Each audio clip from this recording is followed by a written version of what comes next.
మీ ఊరి నుంచి మీరు రిపోర్టర్ కాదలుచుకున్నారా? మీరు ఇదివరకు స్ట్రింగర్ గా పనిచేసినా, కెమెరామెన్ గా వర్క్ చేస్తున్నా పర్లేదు. ఫ్రీలాన్సర్ గా పనిచేసే ఛాన్స్. రాజకీయాల నుంచి సినిమాల దాకా, లైఫ్ స్టైల్ నుంచి పర్యాటకం వరకు ఎక్కడి నుంచైనా ఏ వార్త అయినా సరే కవర్ చేయవచ్చు. వార్త కొట్టు, క్యాష్ పట్టు.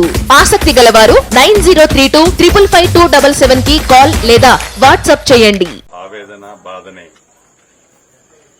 సమాజం దృష్టికి తీసుకొచ్చినందుకు మనస్ఫూర్తిగా ఎలక్ట్రానిక్ మీడియా మిత్రులందరికీ అభినందనలు. నేను ఈరోజు భద్రాచలం నియోజకవర్గంలో వివిధ ప్రాంతాల్లో తిరుగుతున్న సందర్భంలో ఈ ఎపిసోడ్ నా నోటీసుకు రావడం జరిగింది.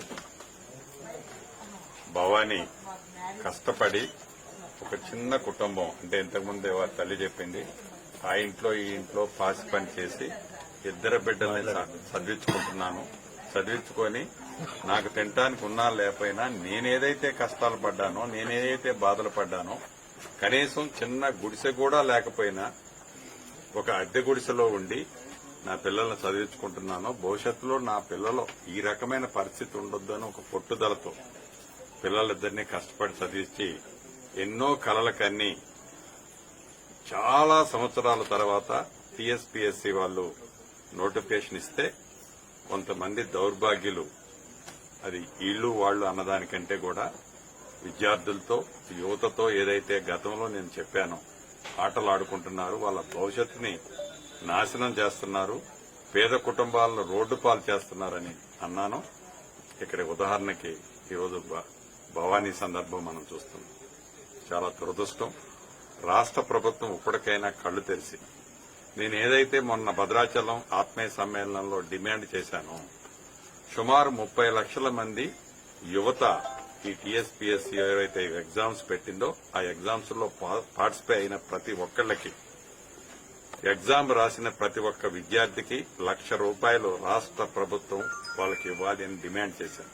ఎందుకు డిమాండ్ చేశానంటే, భవానీ లాంటి కుటుంబాలు ఈ రాష్ట్రంలో వేలాది మంది ఉన్నారు. వాళ్ళందరూ ఇటువంటి పరిస్థితి ఉండొద్దు, వాళ్ళ తల్లిదండ్రులకు ఇటువంటి పరిస్థితి రావద్దు అని దూరదృష్టితో చెప్పాను. ఇప్పటికైనా కళ్లు తెరిచి రాష్ట్ర ప్రభుత్వం ఈ పేద కుటుంబాల మీద ఏదైతే వారి రక్తాన్ని చెమటగా మార్చి తల్లిదండ్రులు వాళ్ళ పిల్లల్ని మంచి భవిష్యత్తులో ఉంచాలని కష్టపడ్డారో ఆ కుటుంబానికి రాష్ట్ర ప్రభుత్వం అండగా ఉన్నది. కాబట్టి మరొక్కసారి నేను రాష్ట్ర ప్రభుత్వాన్ని, గౌరవ ముఖ్యమంత్రి గారిని ఈ పూరింటి దగ్గర నుంచి డిమాండ్ చేస్తున్నాను. భవానీ లాంటి ప్రతి కుటుంబాన్ని రాష్ట్ర ప్రభుత్వం ఆదుకోవాలి.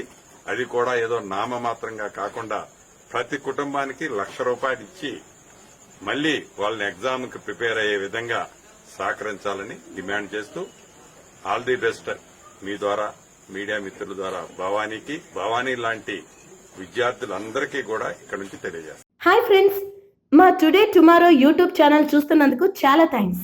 మరిన్ని లేటెస్ట్ వీడియోస్ కోసం వెంటనే సబ్స్క్రైబ్ చేయండి. అలాగే ఈ బెల్ ని కూడా రింగ్ చేసేయండి. మా నోటిఫికేషన్స్ అన్ని మీ మొబైల్లో వస్తాయి. అలాగే మా వీడియోస్ మీకు నచ్చితే లైక్ చేయండి, షేర్ చేయండి, నచ్చకపోతే కామెంట్ చేయండి.